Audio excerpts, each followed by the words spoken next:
All right, y'all, welcome back and happy Wednesday. We're going to be starting the day off with some film breakdown of Joey Aguilar, some problems that he's having, some problems that I think the staff is having with route concepts, so on and so forth. And it's going to correlate to the video that we put out later on today with my game predictions and all of that. And of course, later on tonight, we're going to be going live for the midweek chat, so we hope that y'all can join us there. But we typically only do these types of videos for our members, and we wanted to share this with everybody this week because I just think it's critical to get this information out there. And plus, we've talked so much about it, I want for y'all to have some visuals to go with what we've been saying. But we're starting off right here with the routes that Tennessee's run through the first 8 games of the season. It's every single route is how much we've run those routes. And to the right of it, I'm showing you how much of it is vertical. So 22% of the routes were vertical throughout the first 8 games. 36% went to the middle, so kind of like intermediate. And then 42% were short passes. So that's a pretty good balance. That's a pretty good mix. Now, this is how it looked versus Oklahoma. 41% is going vertical. About 23, maybe 24% is going to the middle, and 35% is going short. This is about how things looked for us last season, where everything's going vertical deep or is going like vertical short. And it's not even as bad as it was last season because there's more slants and drags and all that type of stuff. But y'all get the point, right? Like, we changed up the whole offensive system because teams were able to sit on what we were doing, throwing the football down the field so much. This was a big part of the problem in that Oklahoma game. I put a lot of the loss on the staff. I think Coach Heupel was out there trying to show off his offense, and it ended up backfiring. But this is how things looked versus New Mexico State. We only ran 6 different routes. We kept things very basic. 25% is going vertical, 31% is going to the middle, about 44% is going short. Now, it's all well and good to maybe save some things. I'm not a huge fan of that. I think that good teams don't need to hide stuff. You just do your stuff, and if teams could know what you're doing, but they can't stop it. That's how good teams should think. But it is a problem when you're being very basic and you're throwing 2 interceptions with your starting quarterback, and you can't get the starters off the field enough to see what you got as far as the youth and who you want to hold on to. So to me, it's been like back-to-back games with a bye week kind of sandwiched in between that of just the staff making some very poor decisions. Now, let's go ahead and jump into this film room now that we've seen all the stats and everything like that. So starting off with the Oklahoma interceptions, this is the scoreboard copy. It's a 2nd and 7, about 4 minutes left in the second quarter. Okay, tied up 10-10. So first and foremost, Oklahoma was showing like a 2-deep look, but once these safeties start to get tight, typically means that they're going to flip to like a cover 3. All right, that's typically what that means. So everyone should know that we're going 3 by 1. This is cover 3, and Tennessee's running a post over concept. So post right here, over right there, dig right there. Pretty much everything's going down the field. And what do we notice? There's really not much like in this area, okay? Like, there's not a whole lot of that. Now, we will have a guy that comes out late. He's open now, but we've already thrown the football. So Joey, what he sees here is, okay, the safety's way over there. I got my guy on this post. If he keeps it skinny, I can throw it and I can hit this. You can hit it, but you can't sell the football. Like, you got to throw that, dog. You can't just sell it. A little bit of pressure gets in there. He sells it. That's an easy interception on this level. Easy interception. One of the things that I don't understand is, why would you try to run so many vertical routes? 41% of vertical routes versus this Oklahoma team that blitzes more than any other team in this conference. We all know vertical routes take longer to get open, right? With no real check down options. Like, what are we thinking there? All right, so anyway, notice how Joey kind of scans the field pre-snap. I'm going to go back so that you just watch him. Going to look over, watch him look there, look there. Okay. That's just kind of like a bluff. That's not like a real look. I mean, obviously he is looking, but he knows where he's going. Like, he already knows where he's going pre-snap. That was too quick of a look for him not to know what he's about to do. And then watch this. Boom. Looks it off. This is something that he does a pretty good job of. He knows, hey, I'm going over here. So watch what he does with his eyes after the football snap. He has to take his eyes down, which this is part of the reason I don't even like this. He has to take his freaking eyes down as he's doing this. He can't really see the field very well. But he looks over there to try to hold the safety, but he knows where he's going. He knows. He gets rid of that, and that was not the right read. But I put some of that on the staff, man. Like, you got to give him some better opportunities. So this is a 1st and 10, 29 seconds left in the half. Y'all can see that we're on the 34. We're on our own 34. Y'all can see it better here. So 2 by 2 for Tennessee, and Oklahoma's running a cover 2.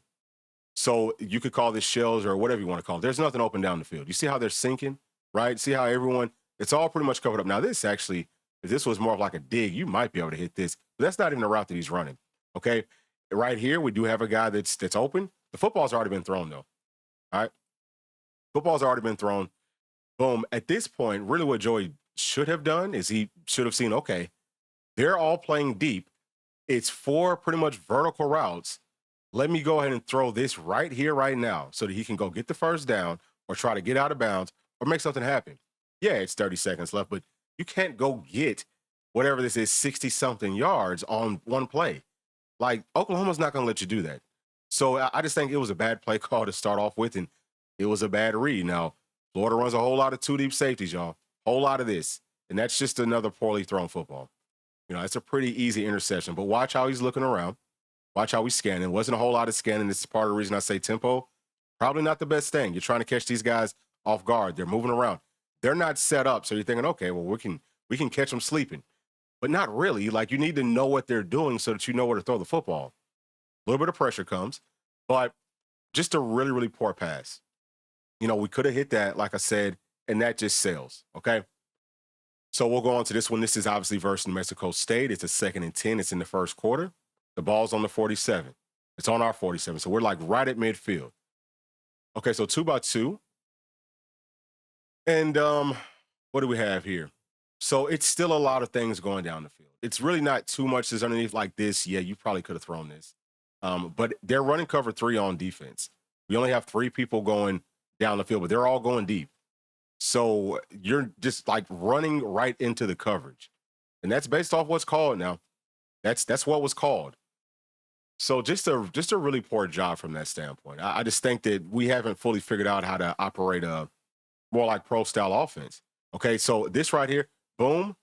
If you ever hold guys, okay, this is what you don't want to do. Put your hands up, jump up in the air, look directly at the referee right here, and see, are you going to throw this flag on me? Of course he's going to throw it. And that's a good job finishing the block. But yeah, like, don't ever do that. But yeah, I mean, that's just really poor. We shouldn't even have to do that versus New Mexico State team. And then I think it was pretty poor effort in trying to make a play on this football from Miles Kitzelman. I mean, dude, go attack the ball. So yeah, I mean, it was a bad pass. Joey's just got to take better care of the football. This is a 1st and 10. It's in the second quarter. Y'all see everything else. Okay. So we got things tight, bunched up. They've got already one high look. You can tell that that's what this is going to be. He's starting to move over to the middle. For sure this is cover 3.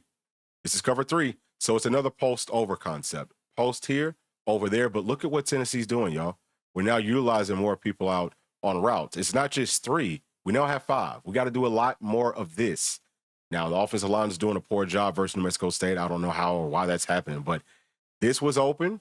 This was open. This was going to be open. But this stuff, they're not open. These 2 guys, they are not open because they're playing deep coverage. You just got to know that. You just got to know, hey, they're playing deep coverage. I can't throw it down the field. But he does it anyway.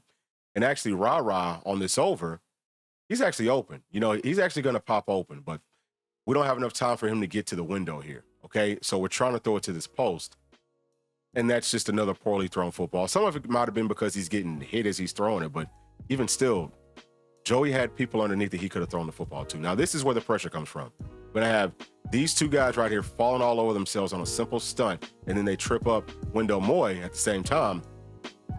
I mean, so some of it is with, maybe we should stick with the same offensive line. I think maybe we should try to do that. But guys got to stop being so damn clumsy as well. So main point here, y'all, is just that we have got to open things up and give Joey Aguilar some more options. And watch this tackle from Ra too. I'm going to say that real quick. That's a football player, okay? That's what a football player looks like. But Tennessee just really has to do a much, much, much better job of utilizing the entire field. We can't go back to the old habits of what we did last season of all this vertical stuff. 41% vertical passes? Come on, bro. Like, that is insane. That's probably never going to work unless you're playing up against a really bad football team. So if we do that, we give Joey, we at least give him some options. But if everyone's going deep with the gunslinger playing the quarterback, he wants to throw it deep. I don't think he's processing the field too well. The staff should know that. Give him a freaking chance. Give us a chance to go win this football game. So those are my thoughts, man. Y'all please share yours down in the comments section, and please make sure to like and subscribe to the channel. And we'll be talking to y'all here very shortly. Thanks. Peace. Thanks for watching, and please make sure to like and subscribe to the channel because that keeps us growing inside of the YouTube algorithm. And if you did like this video, here's another one that you might also enjoy. Thank you, thank you, thank you. We'll see you on the next one. Peace.